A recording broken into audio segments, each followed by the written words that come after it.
The early 1970s in the United States were a time of change. College campuses were full of young students chasing dreams of the future. Cities were growing, music and culture were evolving, and life seemed full of opportunity for millions of young people. But during this same time, something dark was quietly unfolding. A fear that nobody fully understood. It started with a few strange disappearances. Young women began vanishing from different places, college campuses, libraries, parking lots, and quiet streets late at night.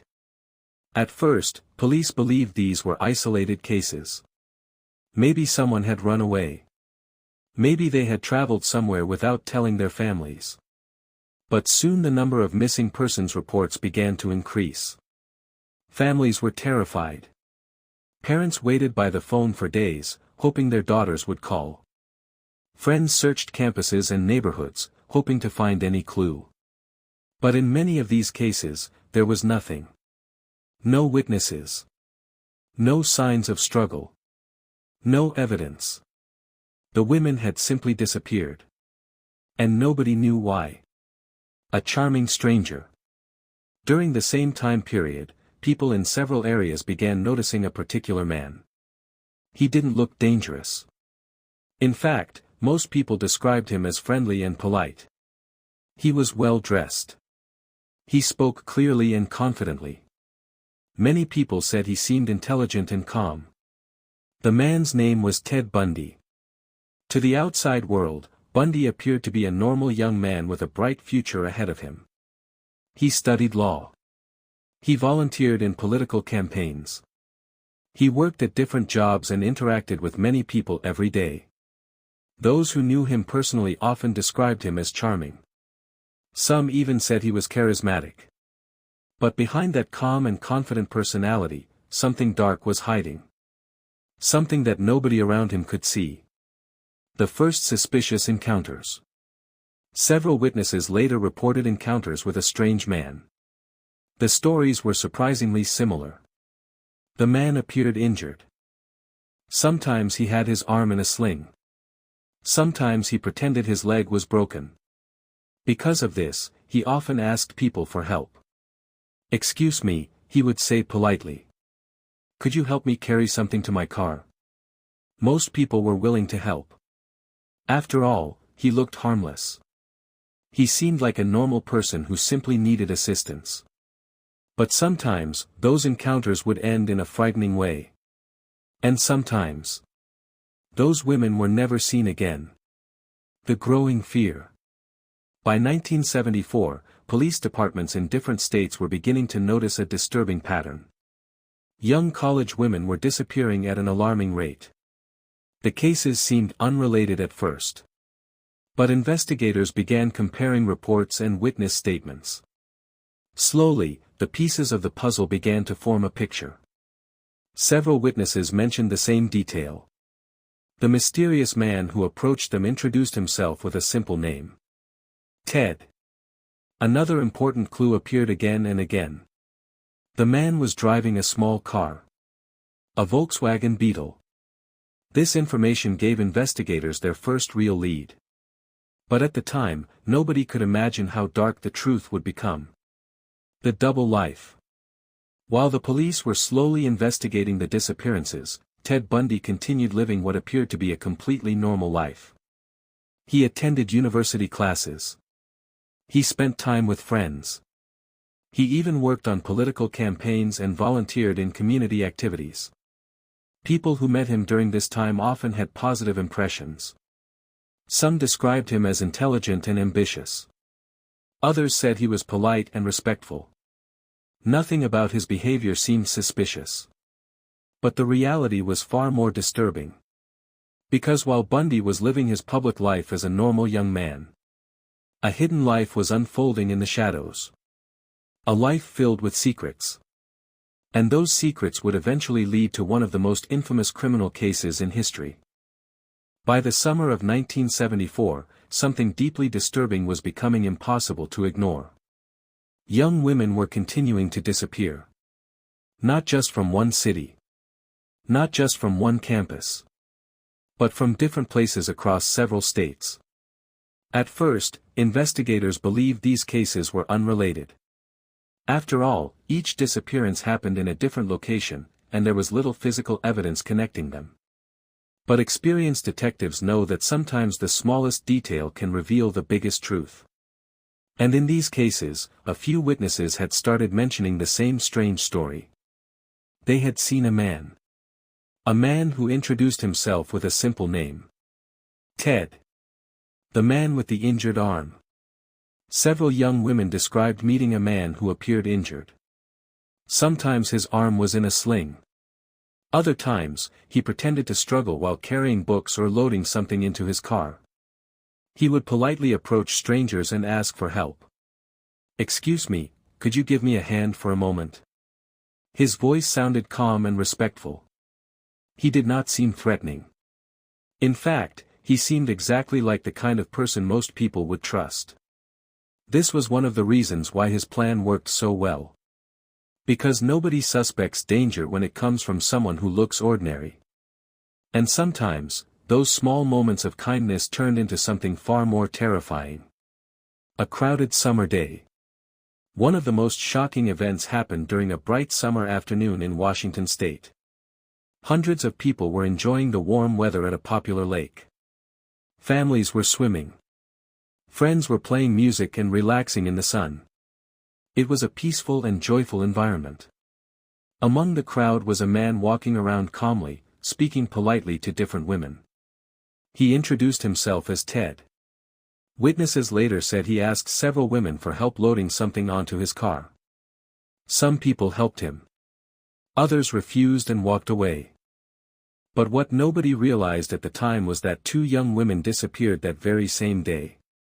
And they vanished within hours of each other. From a crowded public place. The idea that someone could commit such a crime in broad daylight shocked investigators. It also raised an alarming question.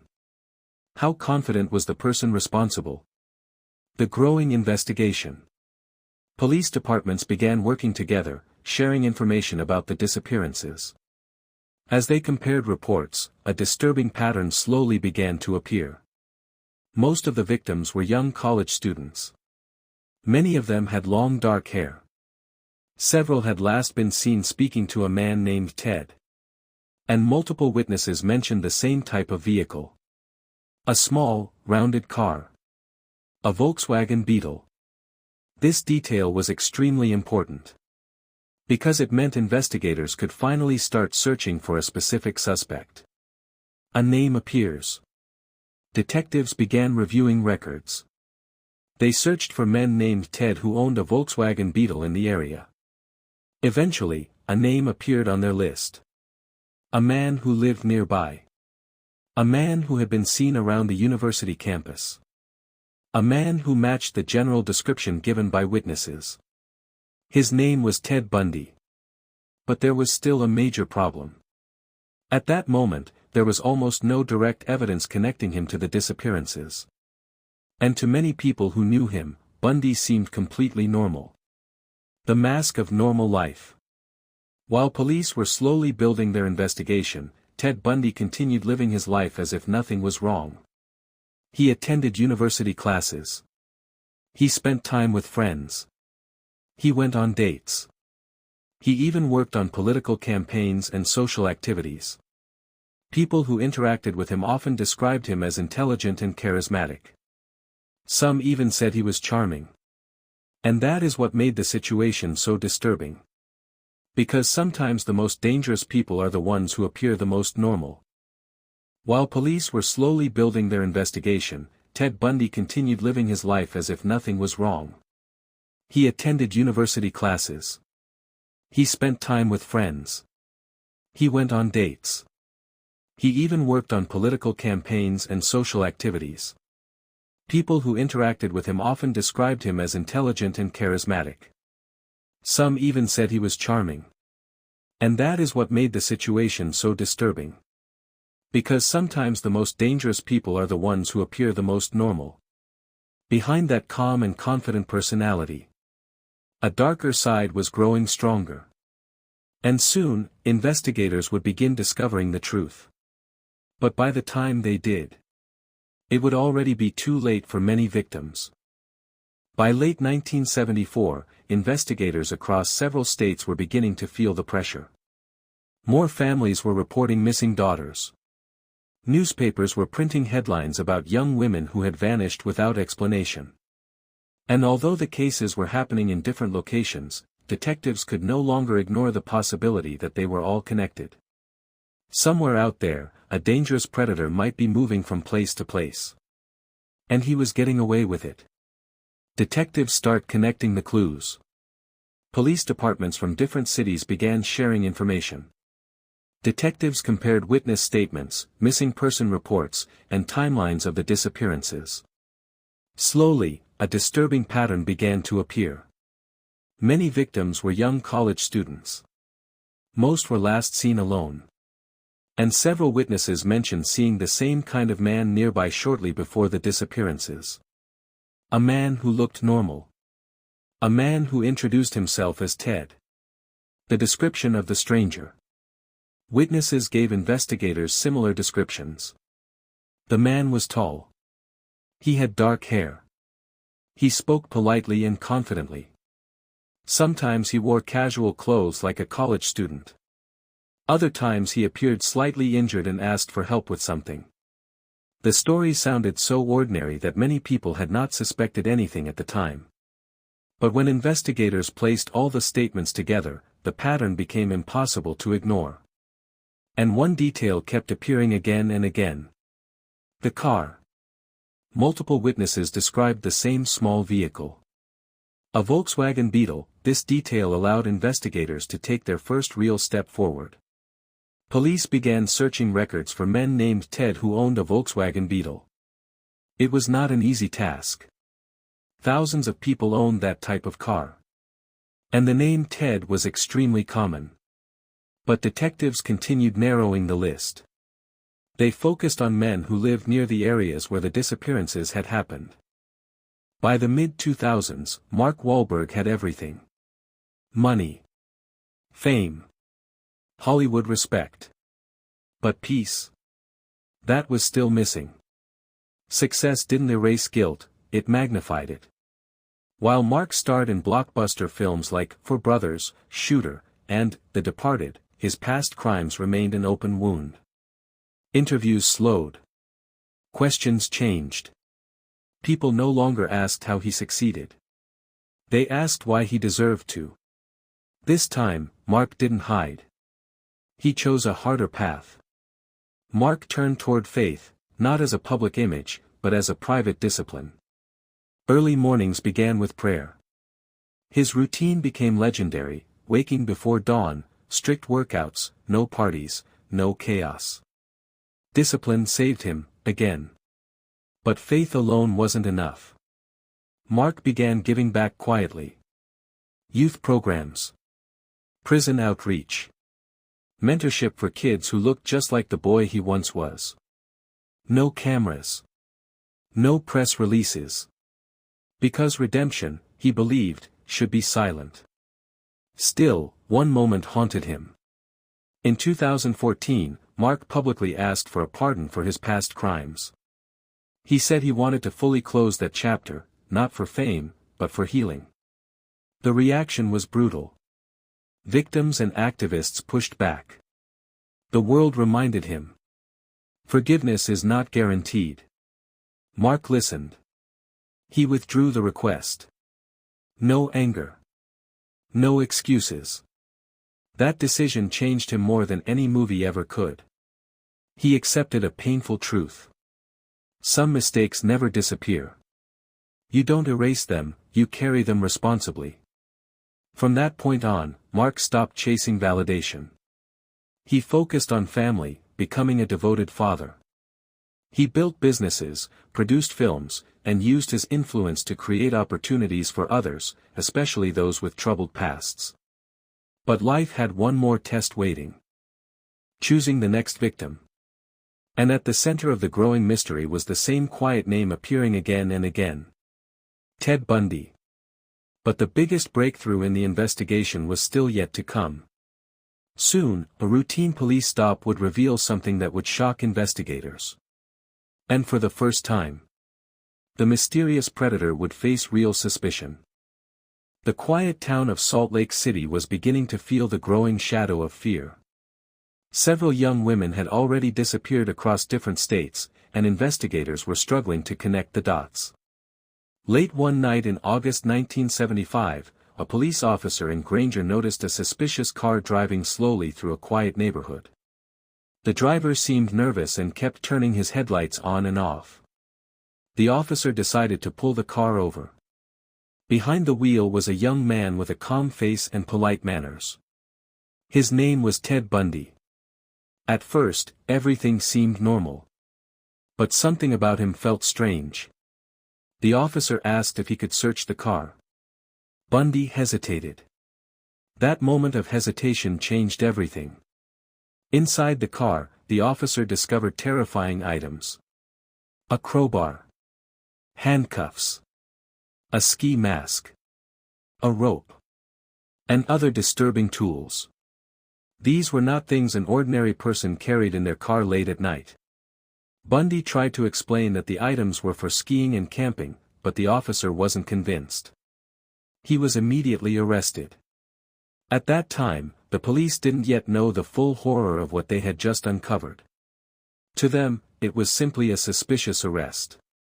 But this traffic stop would later become one of the most important moments in criminal history. Because this ordinary-looking man was not just a criminal. He would soon be revealed as one of the most infamous serial killers in American history.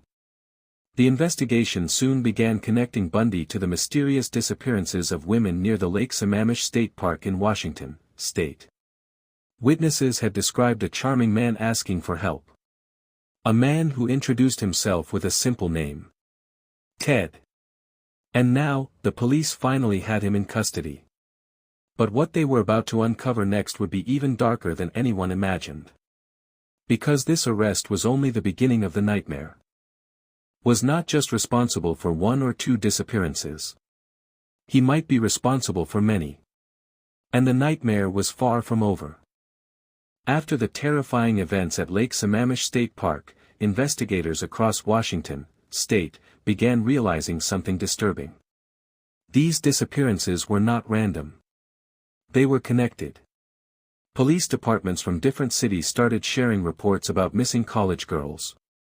Many of the victims had similar appearances. Most of them had long dark hair, middle part hairstyle, young college age, friendly personalities. And many of them disappeared near universities. Detectives slowly started to see a pattern. Witnesses from the lake had given an important clue. The mysterious man had introduced himself using the name Ted. At first, that seemed like a useless detail. The name Ted was extremely common. But one person who heard the news suddenly felt something was wrong. That woman was Elizabeth Klopfer. She was the girlfriend of Ted Bundy. When she saw the police sketch on television, her heart started beating faster. The drawing looked disturbingly similar to the man she loved. At first, she tried to convince herself it was just a coincidence. But the more she thought about it, the more uneasy she felt. Ted owned a Volkswagen Beetle, the same car witnesses reported seeing near the lake. Sometimes Ted disappeared for long hours without explanation. Sometimes he returned home late at night with strange excuses. Elizabeth finally made one of the hardest decisions of her life. She contacted the police tip line. But at that time, detectives were receiving thousands of tips. Many people named Ted owned similar cars. So the information was written down, but not treated as urgent. Meanwhile, investigators began gathering physical evidence from crime scenes. Some victims had strange bite marks on their bodies. Those bite marks would later become one of the most important pieces of evidence in the entire case. But in 1974, forensic science was still developing. Police still didn't have enough proof to arrest anyone. By the end of 1974, fear was growing across Washington, state. Young women were disappearing. Police were still trying to connect the cases, but the killer had already begun to change his plans. That killer was Ted Bundy. Bundy understood something dangerous. Investigators were slowly getting closer. So he made a decision that would make the investigation much harder. He left Washington. Bundy moved south to Utah, enrolling in law school at the University of Utah. To everyone around him, he appeared normal. He was intelligent.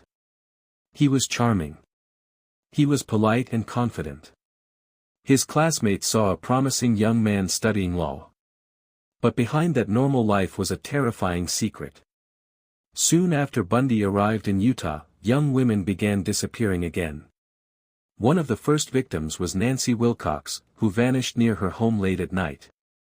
Soon after, another student named Melissa Smith disappeared. Weeks later, the body of Melissa Smith was discovered in a remote mountain area. The pattern was starting again. Young women. Sudden disappearances. No witnesses. But the horror didn't stop there. In October 1974, another college student named Laura M. disappeared after leaving a Halloween party. Her body was later found in the mountains near Utah. Police were beginning to suspect that a serial killer was operating in the region. But the terrifying truth was this. They had no idea the same killer from Washington had followed them. And Bundy continued to live a double life. During the day, he studied law, attended classes, and spoke confidently with professors. At night, he hunted. He drove through quiet streets, looking for victims. Watching. Waiting. Planning. The investigation across multiple states became confusing. Police departments in different states were not always sharing information quickly. Because of this, the full picture of the murders remained hidden. And that allowed Bundy to continue. But in 1975, something unexpected finally happened. In the early hours of August 16, 1975, the streets of Salt Lake City in Utah were quiet. Most people were asleep. But one police officer was on routine patrol. That officer was Robert Hayward. As he drove through the dark streets, he noticed a suspicious car slowly moving through a quiet neighborhood. The car was a Volkswagen Beetle. The driver seemed nervous. The vehicle turned suddenly and then stopped near a residential area. Officer Hayward decided to investigate. He pulled the car over. Behind the wheel sat a calm, well-dressed young man. That man was Ted Bundy. At first, Bundy behaved politely. He spoke calmly and confidently. But the officer noticed something strange. Bundy seemed extremely tense. His answers were short. And his behavior felt unnatural. Officer Hayward decided to search the car. What he found would later shock investigators. Inside the vehicle were several disturbing items. A ski mask. Handcuffs. A crowbar. Rope. Pantyhose with eye holes cut into them. An ice pick. Bundy tried to explain the items. He claimed they were for burglaries. But the officer knew something was wrong. Bundy was immediately arrested and taken into custody. At first, police believed they had simply caught a burglar.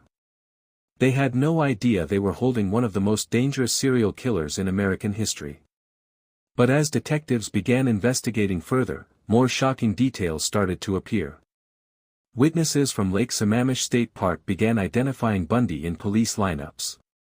Investigators connected his Volkswagen Beetle to multiple disappearances.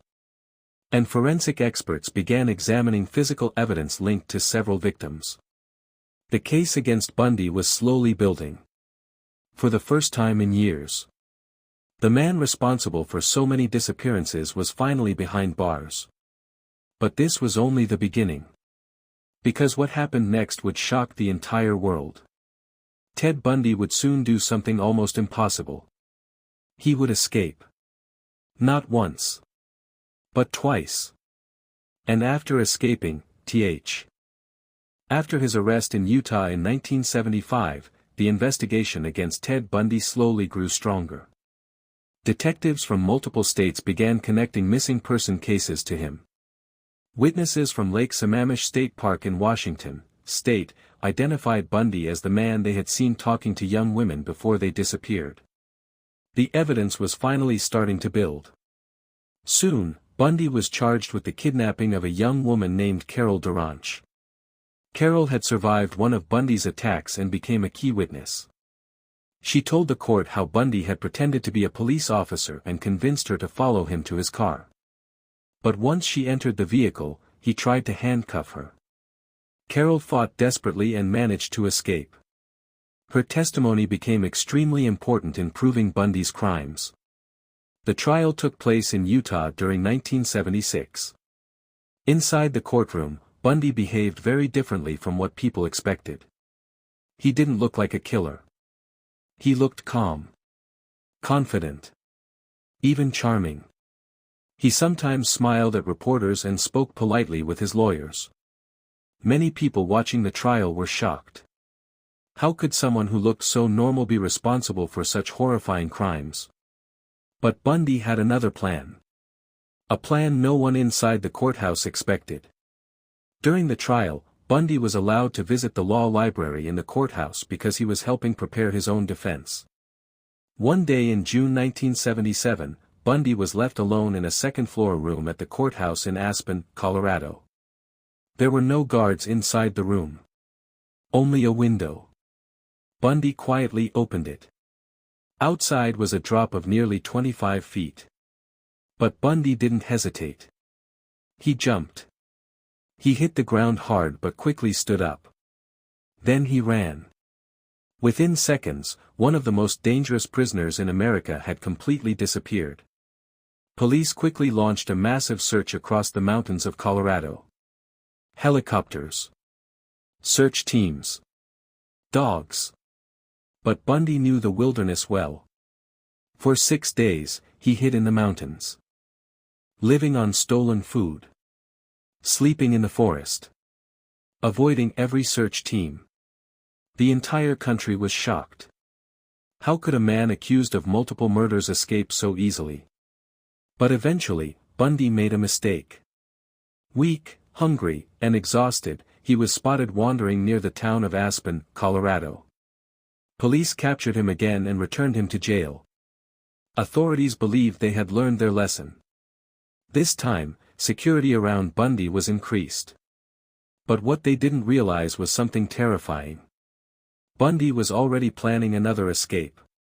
And the next one would be even more dangerous. After his first dramatic escape and recapture in Aspen, Colorado, authorities believed they had finally secured Ted Bundy. He was transferred to the Pitkin County Jail in Colorado. This time, the guards were careful.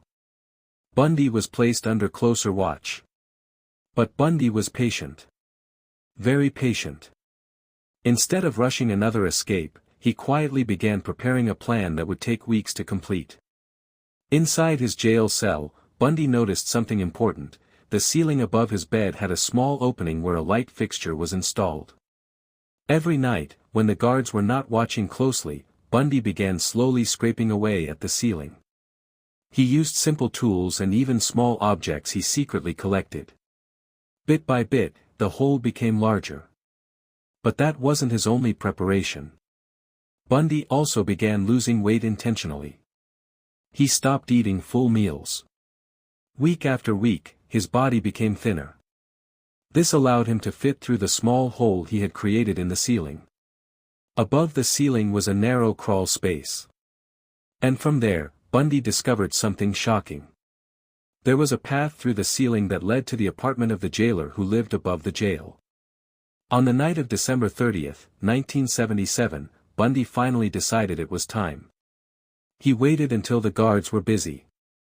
Then he climbed onto a stack of books and carefully pushed his body through the hole in the ceiling. It was tight. But because he had lost so much weight, he managed to squeeze through. Bundy crawled through the dark space above the jail.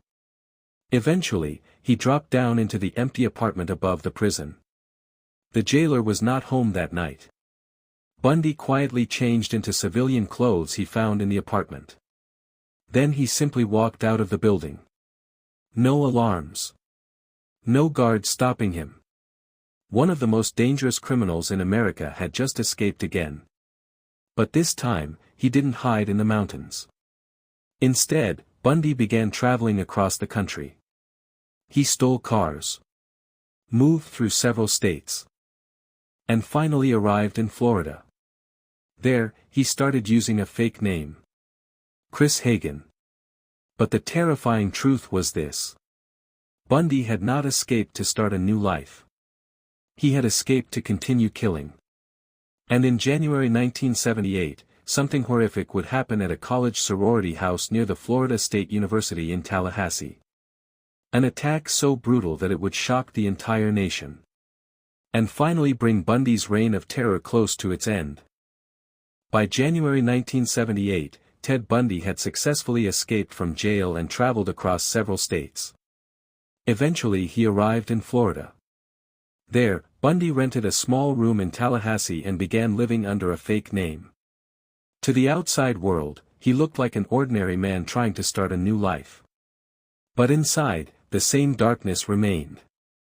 On the night of January 15, 1978, Bundy walked toward a large sorority house near the campus of Florida State University. The house belonged to the Chi Omega sorority. Inside the building, dozens of young college women were sleeping peacefully after a long night of studying and social events. The campus was quiet. The streets were empty. It seemed like a normal night. But shortly after 2:45 a.m., Bundy quietly entered the house. What happened next would become one of the most shocking crimes in American history. Moving silently through the building, Bundy attacked several women inside their rooms. 2 students, Margaret Bowman and Lisa Levy, were tragically killed during the brutal attack. 2 other young women, Kathy Kleiner and Karen Chandler, were severely injured but survived. Their survival would later become extremely important for the investigation. During the attack, one sorority member returned home unexpectedly and saw a strange man quickly leaving the house. She immediately described the man to police. This witness report became one of the most important clues investigators had received in years. But the horror was not over. Only a short time after leaving the sorority house, Bundy attacked another young student named Cheryl Thomas in a nearby apartment. Although she survived, the attack left her seriously injured. The entire city of Tallahassee was thrown into panic. Students were terrified. Parents across the country feared for their children studying far from home. For the first time, the crimes connected to Bundy were receiving massive national attention. Police across Florida launched a large investigation. After the horrific sorority house attacks in Tallahassee, Florida in January 1978, Ted Bundy vanished once again. Police across the state were on high alert, sharing descriptions of Bundy and his vehicle, a dark Volkswagen Beetle. He had struck fear into students, families, and law enforcement alike. For weeks, Bundy seemed to disappear completely. The routine traffic stop that ended it all. On February 15, 1978, Bundy's luck finally ran out. A police officer in Pensacola, Florida noticed a man driving a Volkswagen Beetle erratically late at night. The man seemed nervous. He avoided eye contact. The officer decided to pull him over. Behind the wheel sat Bundy, calm and polite as always, but now he could no longer escape. When officers searched the car, they found suspicious items consistent with his previous attacks, including tools that could be used to restrain victims. This time, Bundy was arrested without incident. The weight of his crimes. By now, investigators were linking Bundy to dozens of disappearances and murders across multiple states, Washington, Utah, Colorado, and now Florida. Evidence included eyewitness identifications from surviving victims, physical evidence from crime scenes, his distinctive vehicle and methods. Bundy was finally facing the full consequences of his actions. He was sent to Florida State Prison, where he would remain in custody under maximum security. A nation in shock. News of Bundy's final arrest spread quickly. Americans were horrified to realize that a charming, seemingly ordinary man had been responsible for the systematic abduction and murder of so many young women over years. Students, families, and police were left grappling with the question, how could someone so normal commit such horrific acts? For survivors and the families of victims, it was a bittersweet relief. Justice was finally on the horizon, though the scars would remain forever. Bundy's arrest marked the end of his freedom, but the legal battles, trials. By mid-1979, Ted Bundy was finally in custody in Florida, facing the full weight of his crimes. The nation watched in disbelief as the trial began in Leon County Courthouse, Tallahassee, Florida. Bundy, who had once appeared charming and polite, now faced a courtroom filled with survivors, families of victims, law enforcement, and the press. The start of the trial. The prosecution laid out an overwhelming case. They described Bundy's methods. Pretending to be injured to lure women. Using his Volkswagen Beetle to transport victims. Restraining victims with handcuffs, ropes, or pantyhose. Attacking sorority houses and isolated locations. Survivors, including Carol Duranch and Kathy Kleiner, bravely took the stand.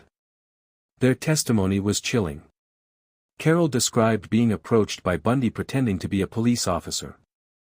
She explained how he had tried to handcuff her in his car and how she escaped by sheer force and courage. Kathy recounted the Florida State University sorority attack, how she had survived despite Bundy's violent assault, and the terror of seeing him move through the rooms with calculated precision. Bundy's courtroom behavior. In the courtroom, Bundy was a study in contrast. Calm and collected. Polished and articulate.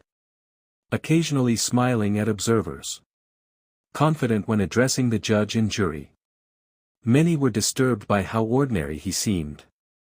The defense tried to paint Bundy as innocent or misunderstood, but the evidence was mounting against him.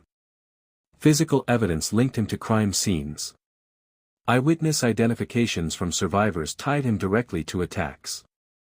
Tools and personal items found in his possession matched his methods. Despite the overwhelming evidence, Bundy's charisma made the courtroom tense.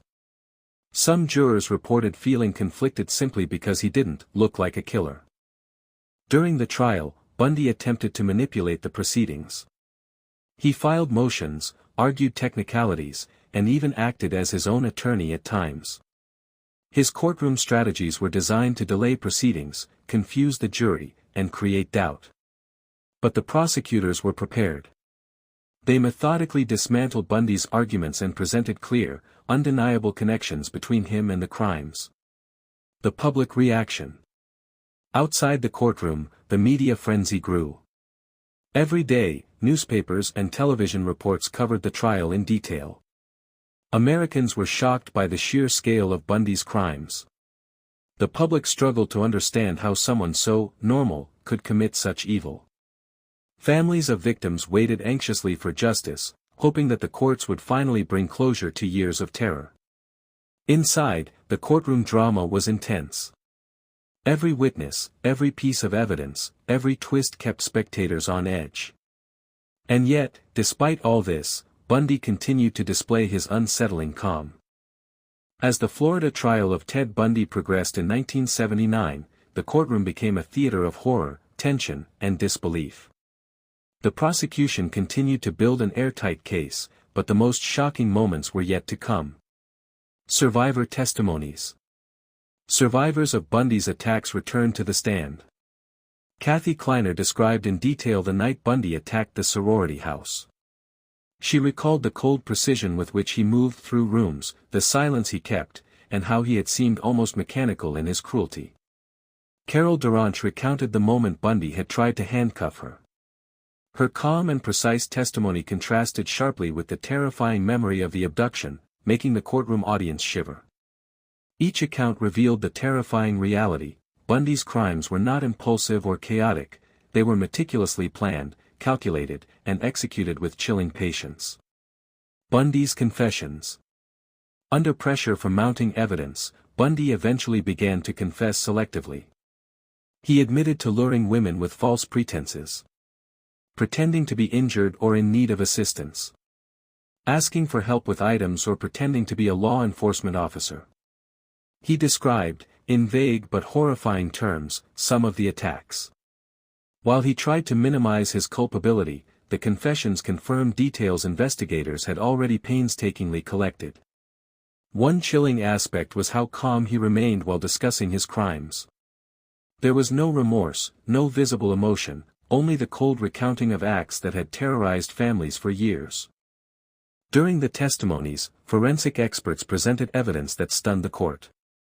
Bite marks found on victims' bodies matched Bundy's teeth. Hair and fibers linked him to multiple crime scenes. Tools and restraints recovered from his possessions matched methods described by survivors. The court realized the full scale of Bundy's criminal activity across multiple states. Even seasoned detectives and lawyers were horrified by the precision, audacity, and sheer number of Bundy's attacks. The courtroom atmosphere. Spectators reported a heavy silence every time Bundy spoke. Even the most composed observers found it hard to reconcile the polite, articulate man in front of them with the gruesome crimes he had committed. Journalists described the courtroom as charged with tension and disbelief, and the emotional impact on families of victims was profound. This section of the trial left the court and the public with one undeniable truth. Ted Bundy was one of the most calculated and cold-blooded serial killers America had ever seen. By 1980, the trial of Ted Bundy in Florida had reached its chilling conclusion. After months of testimony, survivor accounts, and irrefutable forensic evidence, the jury was ready to deliver their verdict. The verdict. The courtroom was tense. Families of victims, survivors, law enforcement officers, and journalists filled every seat. The judge called the jury to the stand. One by one, they announced their decision. Guilty. Guilty. Guilty. Bundy was convicted of multiple counts of murder and aggravated kidnapping. The gravity of the crimes and the premeditated nature of his actions meant that the jury recommended the death penalty. For the families of victims, it was a moment of justice, though it could never erase their pain. The appeal process. Bundy's lawyers filed numerous appeals over the following years.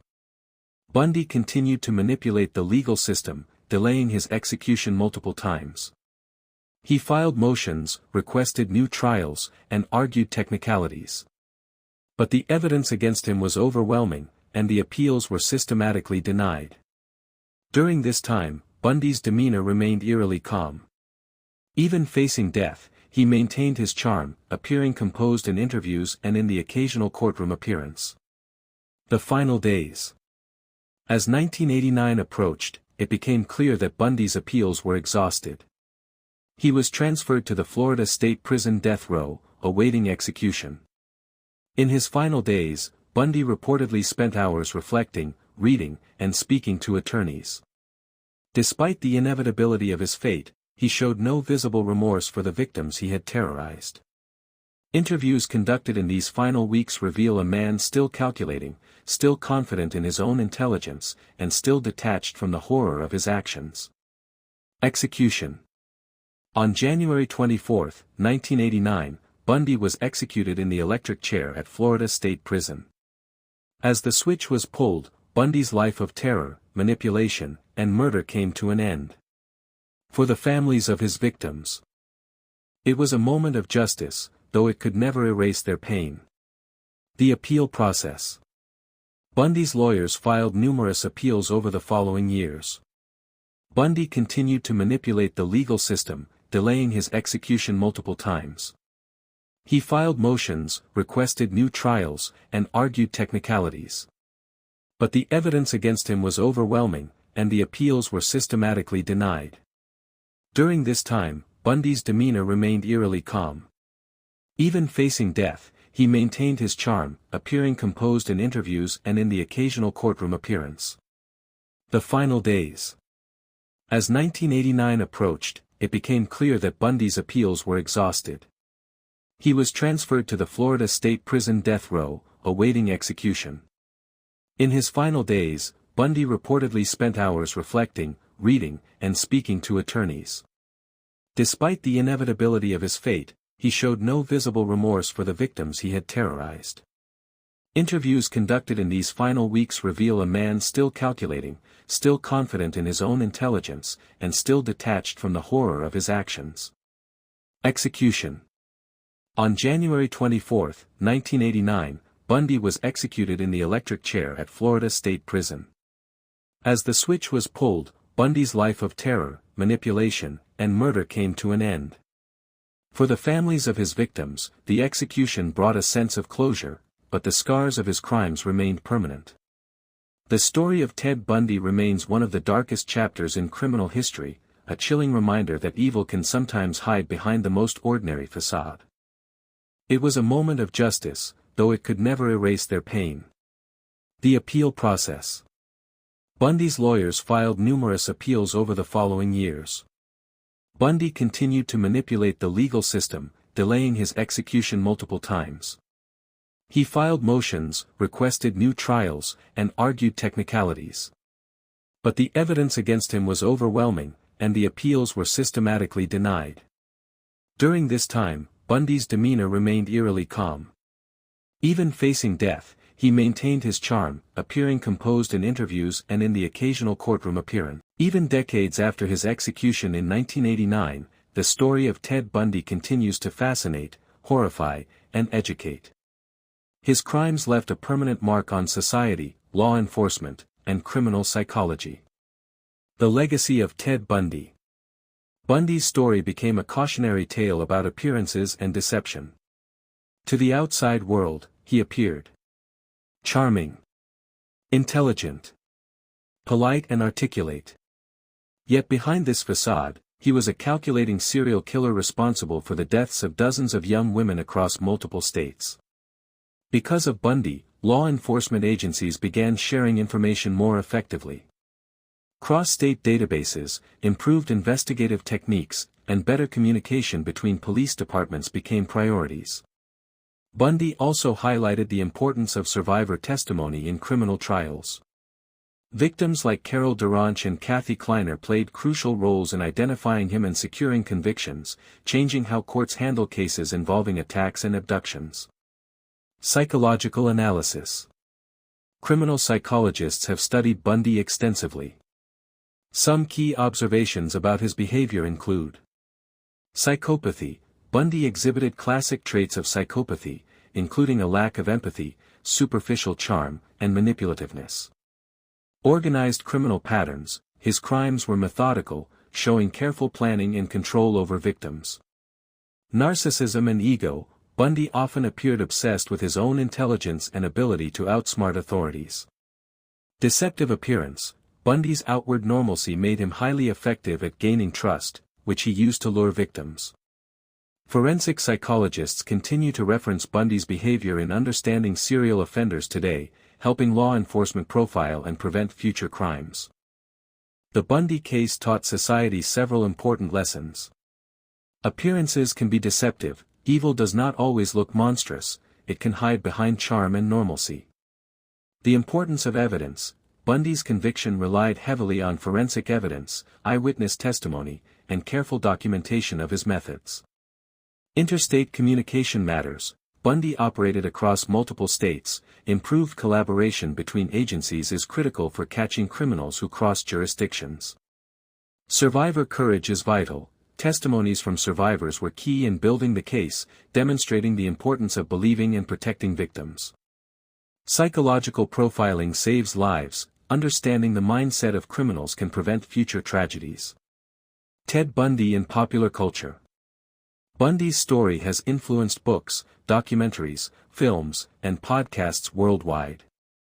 From extremely wicked, shockingly evil and vile to countless true crime series, his life remains a source of both morbid fascination and critical study. His case reminds us of the ongoing need to educate communities about personal safety, recognize early warning signs, and empower survivors to come forward. Final reflection. The legacy of Ted Bundy is not one of admiration, but of caution. He exposed vulnerabilities in society and law enforcement, showing how one person could exploit trust, charm, and system gaps to commit unspeakable crimes. Yet, in the aftermath, lessons learned from his crimes have improved safety measures, investigative methods, and our understanding of human psychology. Though Bundy is gone, his story continues to serve as a chilling reminder: evil can often wear a mask of normalcy, and vigilance, awareness, and courage remain the best defenses. Even decades after his death in 1989, Ted Bundy continues to captivate the public imagination. His story is told and retold through books, documentaries, podcasts, and films. But why does this story remain so compelling, and what does it reveal about human nature? The allure of the normal monster. Bundy's case is particularly chilling because he didn't fit the stereotype of a criminal. He was charming and charismatic, well-educated and articulate, outwardly polite and socially adept. This stark contrast between appearance and reality fascinates people. Bundy challenges our assumptions: evil can hide behind a seemingly ordinary face. It is a reminder that humans often judge by appearances, and that instinct can sometimes fail. The psychology behind the obsession.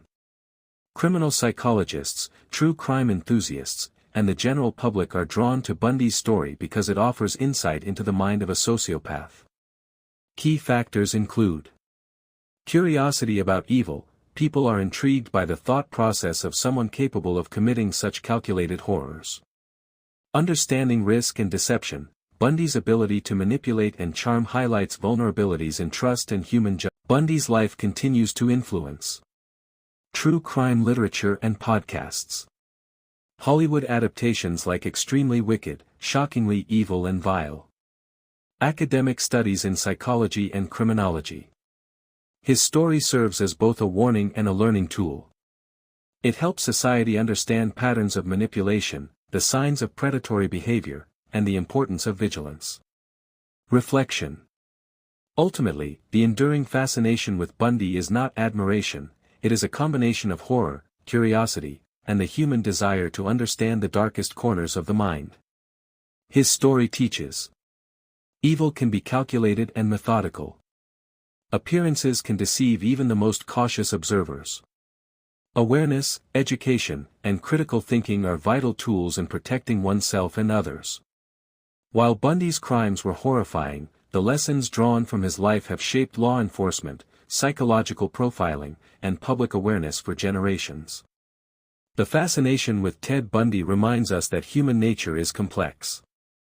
It can harbor both extraordinary good and unimaginable evil, and understanding both sides is essential to keeping society vigilant and safe.